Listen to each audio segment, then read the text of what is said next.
Cześć wszystkim!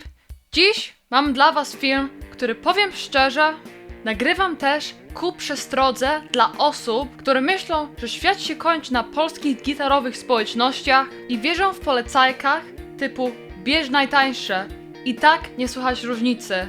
Wychodzi na to, że jednak cały świat słyszy różnicę. W dzisiejszym odcinku przejdziemy przez listę top 10 najlepiej się sprzedających gitar na Reverb, czyli największa platforma sprzedaży instrumentów używanych i nowych na świecie. To jest prawdziwy obraz rynku. Co kupują gitarzyści w USA, UK, w Niemczech, w Japonii, w Australii, cały świat, a nie tylko jednego kraju. A dla tych krzykaczy i oszołomów, którzy zaraz będą krzyczeć: co za bzdury gadasz? Młoda, nie znasz się! Podłączam link do tej listy w opisie wideo. Numer 1. Fender American Professional 2 Stratocaster. American Pro 2 to współczesny standard poważnego Fendera. Na świecie sprzedaje się świetnie, bo łączy klasykę z nowoczesnymi usprawnieniami. Dla kogo jest ta gitara? Dla gitarzystów, którzy chcą profesjonalny, niezawodny instrument na lata, ale bez vintage'owych ograniczeń. Kluczowe cechy instrumentu są pick-upy V-Mod 2 w tłumaczeniu vintage'owa funkcja, są bardziej wyrafinowane i dynamiczne niż klasyczne single, mostek dwupunktowy z ulepszoną blokadą, profil Deep C. To jest szejka w kształcie grube C, czyli masz więcej drewna w łapie. Ludzie mówią, że jest wygodny nawet przy długich sesjach. I oczywiście jest rolowana stronnica i świetna jakość wykonania. Dlaczego warto kupić tą gitarę? To jest gitara gotowa na scenę, na studio, jest nowoczesna i wciąż brzmi jak Strat. I nie rozstraja się po jednej solówce. Dla niektórych minusy mogą być cena i dla purystów może nawet brzmieć za mało vintage. Dobra, gitara, która zajęła drugie miejsce, to była PRS SE Silver Sky. Tak, SE, tańsza indonezyjska wersja modelu Johna Mayera i świat oszalał. Ta gitara była wyzwaniem PRS w stronę Fendera Stratocastera. Chcieli pokazać, że mogą zrobić coś blisko tego klasyka, ale z takim tak zwanym modern twist, czyli dodatkiem świeżości. Dla kogo właściwie jest ta gitara? Właśnie dla osób, które chcą stratowe brzmienie, ale lepszą jakość wykonania niż w wielu budżetowych Fenderach. I gdzie stoi jej miejsce na rynku? Prawdopodobnie to jest najlepszy mid-range Stratocaster style gitara, dostępna dziś na świecie. Trochę teraz o specyfikacji. Pick-upy 635 JM S, czyli single, i one są takie gorętsze, bardziej wrzeszczące. Trochę nawet jak mini humbuckery. Ma wygodny radius i gryf PRS i oczywiście stabilne tremolo PRS. Dlaczego warto? Brzmi fenomenalnie za cenę, a jakość SE jest naprawdę równa. Minusy? Niby niektóre sztuki są ciężkie, a oryginalny model z USA nadal brzmi bardziej otwarcie. Gitara, która zajęła trzecie miejsce, to Gibson Les Paul Standard 60s. Świat kocha klasyki, a model 60s to jest jeden z najchętniej wybieranych modeli. Dla wielu nie ma piękniejszych gitar niż wspaniały, mieniący się w oczach widok Gibsona Les Paul. Dla kogo? Dla gitarzystów rockowych, bluesowych, cięższych klimatów, ale chcących szybszy i cięższy gryf niż w wersji 50s. Najważniejsza specyfikacja to właśnie jest ten slim taper neck, czyli cienka, szybka szyjka. Pick-upy to Burst Buckery 61, które są trochę głośniejsze i gorętsze pick-upy niż wersja 50s. I oczywiście klasyczne drewno, klon i mahoniowy korpus. Dlaczego warto? To jest prawdziwy tone Les Paul. Sustain, ciepło i mięso. I oczywiście z porządnym Les Paulem praktycznie prawie wszystko można zrobić. Dla niektórych minusy to jest cena i waga. Nie jest to gitara na długie koncerty dla osób z kręgosłupami roślinnymi. Gitara w czwartym miejscu? Fender Player Stratocaster. To globalny bestseller. Prawdziwy fundament średniej półki. Dla kogo to jest?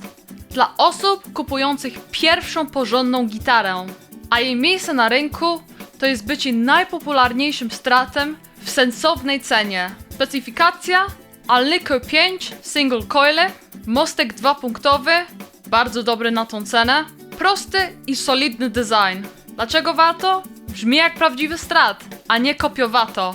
Jest przewidywalny i stabilny. A tak na marginesie, czy wiecie, że fabryki Fendera, ta w USA i ta w Meksyku, są tylko 100 mil pomiędzy sobą i tych najlepszych pracowników z Meksyku przewożą do USA? Taka ciekawostka.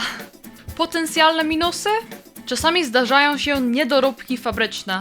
I też elektronika mogłaby być lepsza. 5. miejsce zajmuje Gibson Les Paul Standard 50s.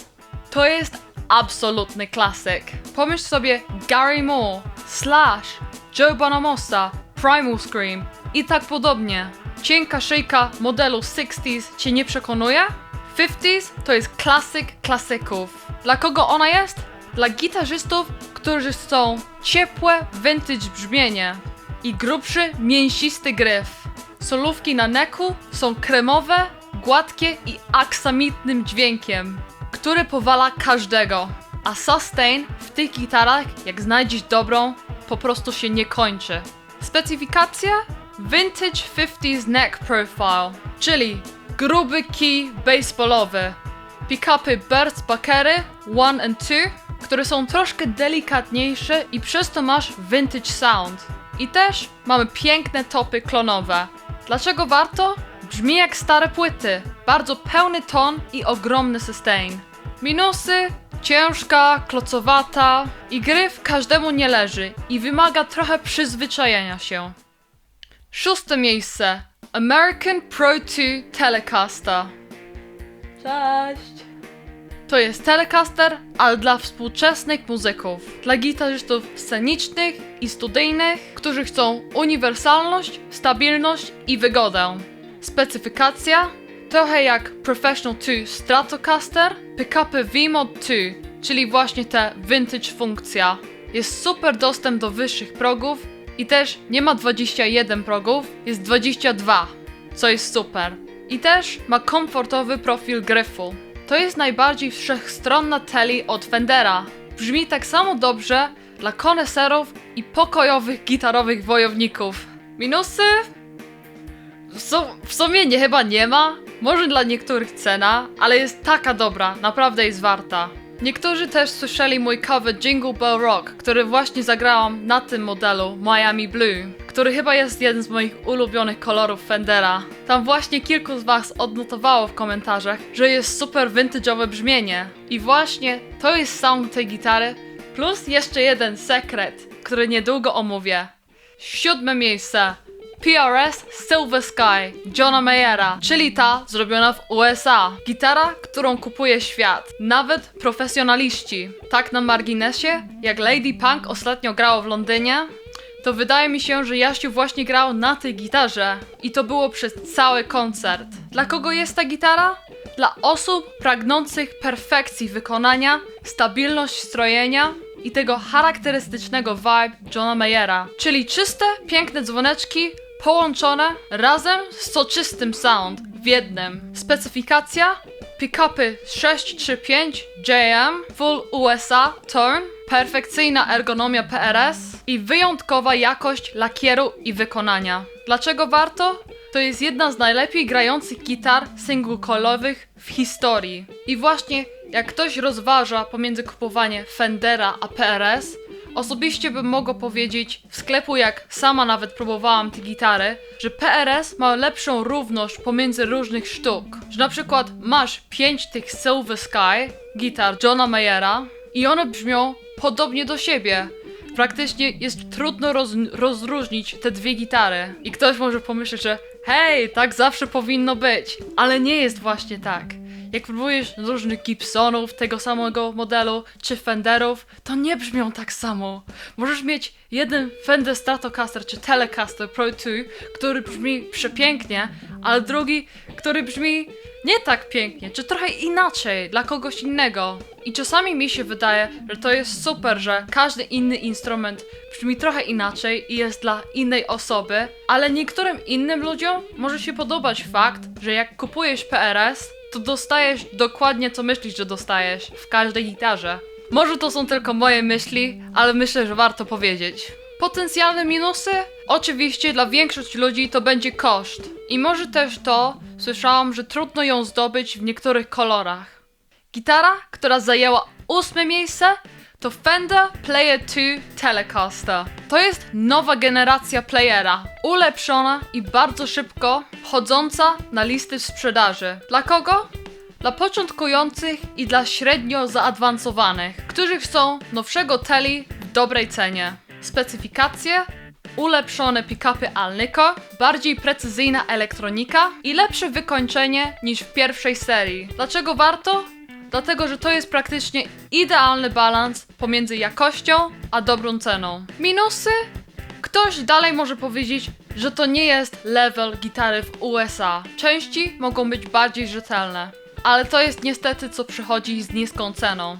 Najlepsze oczywiście to wypróbować swoją gitarę w sklepie przed kupowania. Jak na gitarze zagrasz już kilka solówek, kilka riffów, trochę podciągniesz właśnie te struny, zrobisz takie vibrato i zobaczysz jak podtrzymuje się strojenie, to mniej więcej będziesz wiedział, czy to jest gitara, która ok stroi, czy to jest gitara, która po jednym będzie już jest kaput. Teraz 9. miejsce zajmuje Fender Player Telecaster. To jest właśnie wcześniejszy model Fender Player 2 Stratocaster. To jest tylko Fender Player. To jest właśnie ten model Telecastera, który zdominował światowy rynek średniej półki. Dla kogo ona jest? Dla tych właśnie, którzy szukają brzmienia teli-twangu bez wydawania fortuny. Specyfikacje: 2 single Alnico 5, prosty klasyczny design, wygodny riff i dobry setup. Dlaczego? Bo brzmi świetnie do country, do rocka, do funku. Przecież Telecaster to jest jeden z najbardziej uniwersalnych gitar na świecie. Minusy? Niektórzy mówią, że pick-upy mogą być trochę jazgoczące, a mostek bywa przeciętny. 10. miejsce zajmuje Fender Player 2 Stratocaster. Tak jak już wspominałam, to jest najświeższa generacja playera i od razu skoczyła do bestsellerów. Oczywiście, dla kogo to jest? Tak jak mówiłam, dla osób, którzy chcą nowoczesny, dobrze wykonany strat bez przepłacenia. Jak chodzi o specyfikacje, to jest lepsze wykonanie, nowe pick-upy Alnico i bardziej stabilny mostek. I no, dlaczego warto? Bo jest bardzo dobry stosunek ceny do jakości. I właśnie to jest świetny wybór na pierwszego prawdziwego strata. Minusy mogą być to, że to nadal nie jest poziom American Pro 2 i niektóre elementy mogą się wydawać budżetowe. Dobra, to była lista najlepiej się sprzedających gitar na świecie, a nie lokalne mity, takie jak nie kosztuje 500 zł, to przypłacasz. I tak, było tutaj na liście dużo super gitar przy bardzo przystępnej cenie. Może nie za 500 zł, ale właśnie z tym dostajesz stabilność i jakość. Dajcie znać, czy któraś z tych gitar jest waszą ulubioną i czy któryś model zaskoczył was obecnością w topie? Którą z nich chcielibyście otworzyć jako prezent pod choinkę? A może myśleliście, że coś brakowało na liście? Dajcie znać w komentarzach. Czytam prawie wszystkie i odpowiadam jak mogę. Do zobaczenia w kolejnym filmie. Trzymajcie się i grajcie pięknie.